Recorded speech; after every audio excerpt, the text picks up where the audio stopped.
This will be attempt number 2 at putting the roof section on.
In words of the memorable Bob Ross, the painter, there are no mistakes, only happy accidents.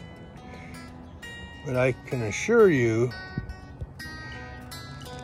that this wasn't a happy accident. There was over 10 minutes of confusion and panic that were deleted from this video, and I'll show you the end result. Okay, here's our happy accident. This corner kept bubbling up. We couldn't get it to lay flat, possibly due to the fact that some of our stringers had warped after we installed them, and we planed them down and thought we had everything level, but when we got to this corner it wouldn't lay flat. So I went back to metalworking days and made a couple pie cuts and got everything to lay down. Then we glued it, and we're able to get it to lay flat when we anchored it down, as you saw in the video. And next, after we get the other roof piece installed, we will be taping and glassing this part here, plus we'll glass all the seams, so hopefully that will take care of the problem.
put the